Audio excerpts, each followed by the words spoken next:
53 ಮತ್ತು 57 ನಲ್ಲಿ ಬಹಳ ದೊಡ್ಡ ಪ್ರಮಾಣದಲ್ಲಿ ಸಮಸ್ಯೆ ಆಗ್ತಾ ಇರೋದು ನಮ್ಮೆಲ್ಲರ ಗಮನದಲ್ಲಿ ಇದೆ.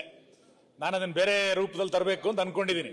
ಬೇಡ ಸಾಕು, ಈಗ ಹೇಳಿದ್ರಲ್ಲ. ಅಲ್ಲಲ್ಲ, ಆದ್ರೆ ನೀವೀಗ ಜಿಲ್ಲಾಧಿಕಾರಿಗಳು ರಿಜೆಕ್ಟ್ ಮಾಡಿದ್ರೆ ನಂತರ ಅದನ್ನ ಅಪೀಲ್ ಎಲ್ಲಿ ಹೋಗ್ಬೇಕು ಅಂತ ಕೇಳಿದಾಗ ಅವ್ರು ಹೇಳಿದ್ರು ಯಾವ್ದೋ ಇದಕ್ಕೆ ಹೋಗ್ಬೇಕು ಅಂತ, ಟ್ರಿಬ್ಯುನಲ್ಗೆಲ್ಲ ಹೋಗ್ಬೇಕು ಅಂತ.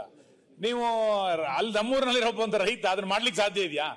ಮತ್ತೆ ಜಿಲ್ಲಾಧಿಕಾರಿಗಳು ರಿಜೆಕ್ಟ್ ಮಾಡ್ಲಿಕ್ಕೆ ಯಾಕೆ ಕೊಟ್ರಿ ಅಂತ ನನ್ನ ಪ್ರಶ್ನೆ. ಸಮಿತಿ ಇರ್ಬೇಕಾದ್ರೆ ಸಲಹೆ ಏನು ಹೇಳಿ. ಅದಕ್ಕೆ ಅಕ್ರಮ ಸಕ್ರಮ ಸಮಿತಿಗೆ ಬರದಲ್ಲೇ ನೇರವಾಗಿ ಜಿಲ್ಲಾಧಿಕಾರಿಗಳ ಏನಾಗುತ್ತೆ, ಏನೋ ಅವ್ರಿಗೆ ತಿಳಿದಿದ್ದು ಹೇಳ್ಬಿಟ್ಟು ಅದೇ ಕಾನೂನಲ್ಲ. ಕಾನೂನಲ್ಲಿ ಕೊಟ್ಟಿರೋದು ನಾನಲ್ಲ ಕೊಟ್ಟಿರೋದು.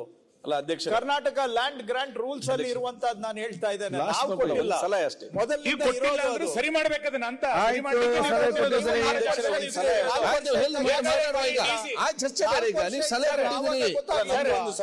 ನೀವೀಗ ಸಲಹೆ ಕೊಟ್ಟಿದ್ರಿ ಸರ್.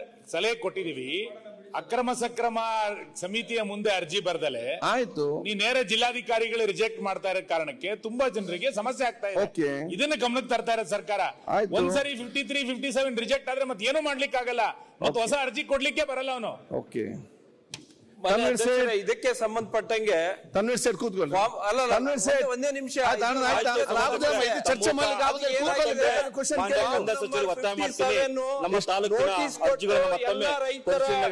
ಜಮೀನುಗಳನ್ನು ಸುಮ್ಮನೆ ನಿಂತು ಮಾತಾಡಬೇಡಿ. ನಿಮ್ಗೆ ಪ್ರಶ್ನೆ ಹಾಕ್ಲಿಕ್ಕೆ ಟೈಮ್ ಇಲ್ಲ, ಕಾಲಿಂಗ್ ಅಟೆನ್ಷನ್ ಪುಡ್ಸೋತಿಲ್ಲ.